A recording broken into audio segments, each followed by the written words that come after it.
Welcome back to Everything Whiskey. I'm Callum. I'm Sam. Today we're having a look at the top 5 value for money bourbons.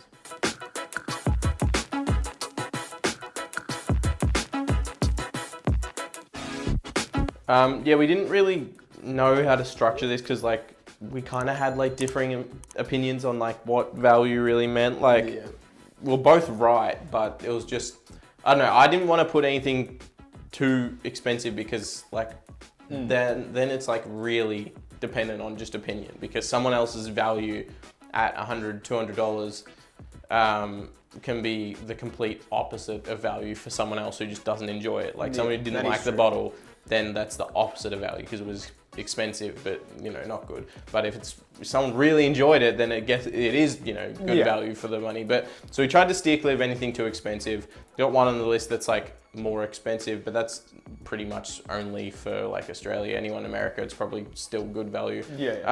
Anyway, we'll start from the lowest rung. Old Forester. This one is new-ish for us. We got it kind of new. Half empty. True. Didn't realise. We got it. I think it was 3 or 4 months ago. Just a review. Yeah, we just wanted a budgety bourbon, but Old Forester and same with, what's the other brand? Evan Williams. They're relatively new to Australia, so we'd heard of them and we wanted to get them, but they have only just recently, in the past 12 months, from what we've noticed, made their way to us. So I think this was 45 if that. I think it's $40. Yeah. Again, I'll put all the prices on screen. Yeah. So Old Forester, just a kick-ass classic run-of-the-mill bourbon. It just ticks all the boxes for what a quintessential bourbon should be, and for the price, you can't beat that value. You can get some really shoddy bourbons for really 37% as well. Yeah, you can get ones more expensive than this that aren't even technically legally bourbon over here, that are called bourbon. They're less than 40%, taste like water. And they'll charge you $50 for it. So something this price for just a really nice tasting, classic tasting bourbon. A little bit more herbal than what I remember. Yeah, I reckon it's more dry for me. It's got the more not dry so much barrel red cherry. tones. It's got that herbal or herbaceous note. Oh, crap! I haven't had whiskey since we last time I had last. whiskey. And I've been missing bourbon because we've been doing a few scotches. So this is really up my alley at the moment. For $40 as well, it's really oily on the nose. It's got a huge. I was to say it's lively. What's the proof? I think it's 40%. Yeah, it's 40%, but it's not a weak 40. It's a full flavored 40. You get ones that are 40 and they're really thin and watery. This has got a nice full mouthfeel, and you said it's quite oily, so you get a nice lengthy kind of finish as well.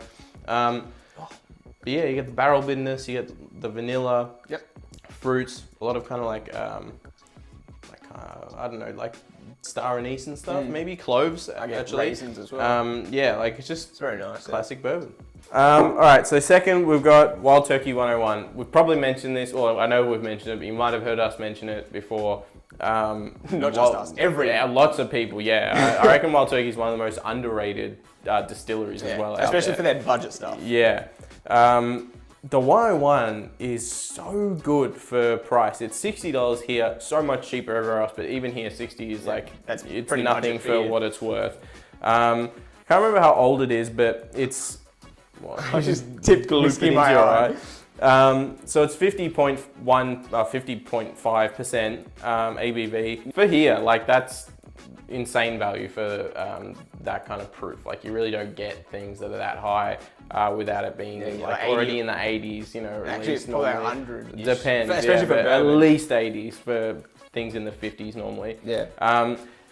And it's got a uniqueness about it. Wild Turkey Distillery, Eddie Russell, I think is the Eddie or Jimmy Russell, is the lead distiller there. They make such insanely good quality stuff, really consistent, decent pricing. But it's got a really nice black tea note that I always get out of it. With those classic bourbons. Along with the classic ones. It's a bit more dry and herbal. And you get ones like that, but normally for outlier flavors, you're gonna have to pay more. But this one, it's just, I don't know, it's a little bit different, but still just enough similar to be I don't know, just great as a typical bourbon. Yeah. But yeah, for the full flavoredness of a $60 bottle of bourbon, that's really, really good here in Australia. Yeah, on the nose, you still get that like classic bourbon notes, with a cherry especially on this one. Yeah, whiskey noir's got more burn than usual, but like so Oh, the full flavours flavored. though. It's really nice and dry. So thick as well. Yeah. Thick and full flavored. Yeah.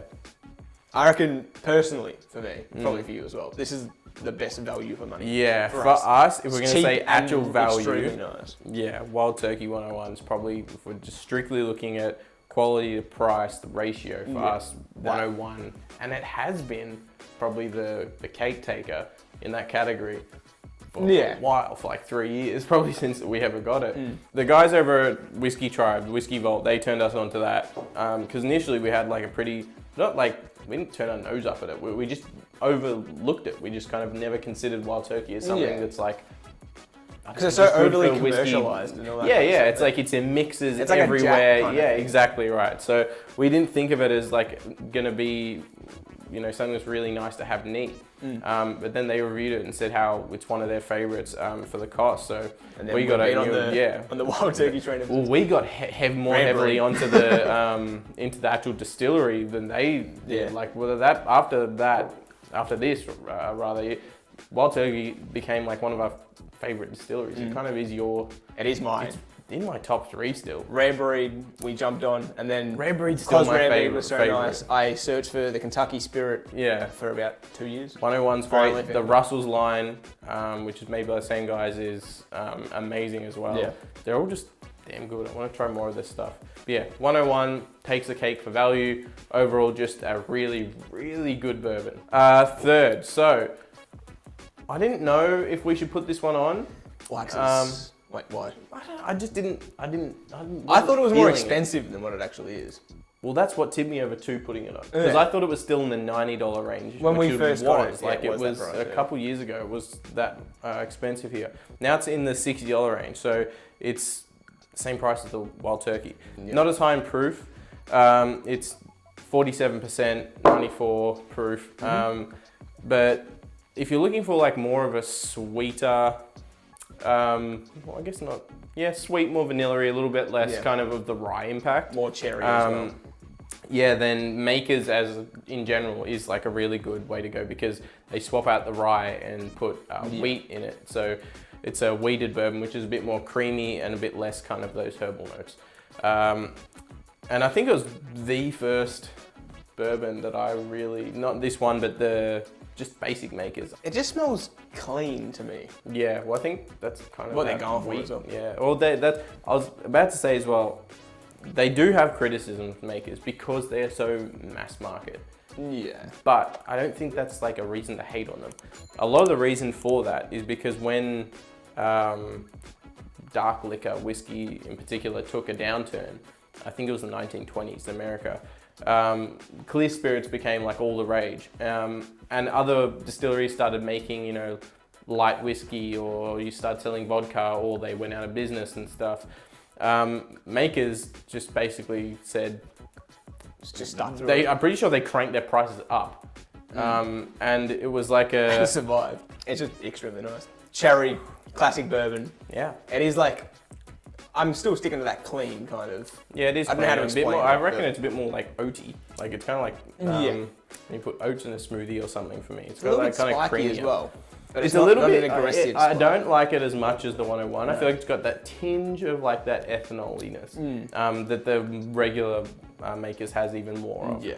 But it's still really good, and for now $60, like it's probably easier for us to say value as well, seeing as we're used to paying nearly $100 for it until like the past couple of years. So it's better value now than it used to be.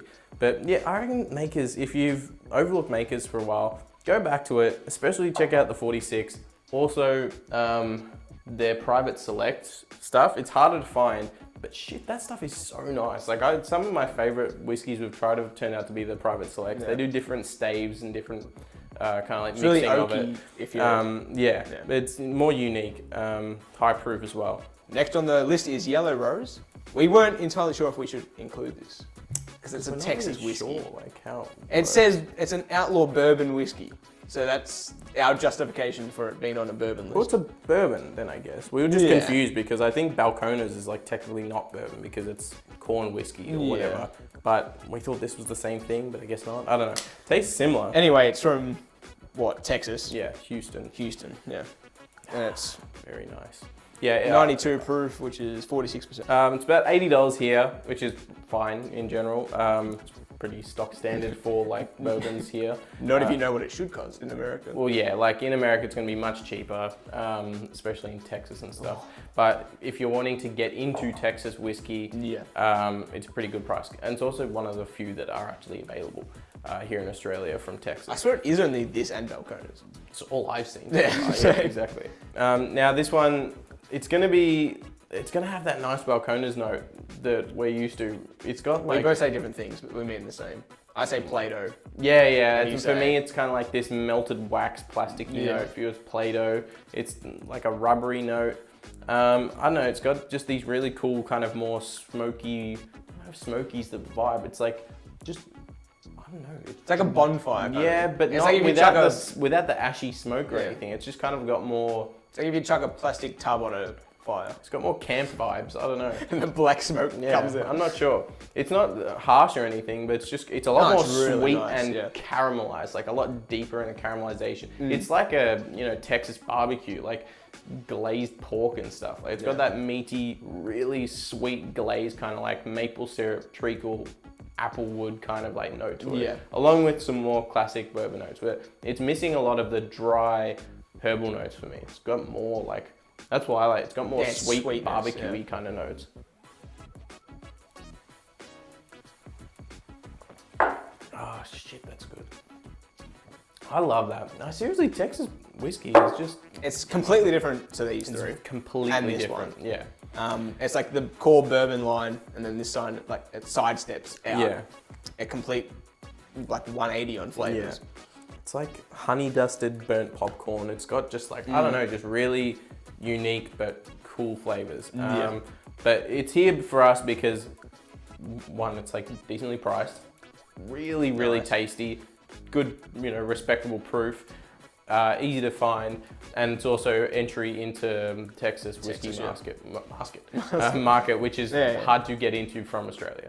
Alrighty, this one we weren't sure about adding. I wanted it on. You wanted it on. Just because I wanted to drink it mainly. Yeah. And well, you made a good point. You said it's good value for us because we really like it. And that's not wrong. I just didn't want to put it on because it's like 120, 130. If you can find it. If you can, it's actually really hard to find. I think it's now like higher than that. I think it's gone up. It started at like 115 and now it's like at around 135, 140 here in Australia. And it's harder to find than it used to be. Yeah. I don't know. Look, for us, it is good value, and I think it should be much better value in America because it's going to be easier to find. But for us, it depends on your bottle. Ours is 6 years and something months. 6 and 7, I think. 6 years, 7 months. It should say on there somewhere. But it's also like, I know if it's technically barrel strength, but it's 63% alcohol, which is, look, that's going to be expensive no matter which way you twist it. For the price, that proof, it's not that bad. And for us, we love the flavor of it. Yeah. So it's good value for us. If it's cheaper where you are, then even better. We understand that a lot of people here, it's going to be too much proof to enjoy and too much money to make it worth it as well. But some people love the proof like us, and the price is worth it like for this whiskey. It just depends on where you are and your preference and stuff. Yeah. For us, if we're going to go we want to kind of have it in ascending order of price, have an upper end of the scale. For us, Booker's hits that. It is the upper end, it's a bit more expensive, but it also comes with the kind of liberties that you get when you spend a bit more. You get the high proof and stuff like that. You get some more unique notes. It's just so rich and really dry and kicky. It's that kind of one that you want to get kicked around with. You can't relax with this. It's a journey. Yeah. This was on our cold weather bourbons as well, as an indication of how it's one of those ones that'll warm you up. Kicky it is. Yeah. I like the word. So do I. Kind of it rolls off the tongue. Yeah. I like it. This is the Australian. It smells kinder than it. I had to try and think of the word. Yeah. It smells kinder than it is. It's a lot more kicky on the palate. It's very vanilla, and I remember it being a lot more spicy on the nose, but it's not really. Holy crap! Taking a break from bourbon, going back to this. Oh, this is exactly why I fell in love with bourbon initially. High proof bourbon. One thing I was going to say when I was trying to nose that before, I had my mouth closed. Nearly blew my brain off. Oh, it smells nice, like kind, but Now that I've sipped it, it's the palate blows it. It's like eating salty. It's like eating a stave from this. Yeah, it's like chewing on it. It's like, and it's charred to the bejesus with some sweet, like you got an apple pie and you bombed it onto the campfire and left it for like 8 days to burn. Like it's got the little notes of like a typical bourbon, the apple pie notes, but a lot of it is just kind of overshadowed by this super dry kind of like just bitter stave kind of like oak note for me. Anyway, if you like this episode, leave us a like and see future episodes from us. Maybe consider hitting that subscribe button. If you do, we'll see you next one. Cheers. Cheers.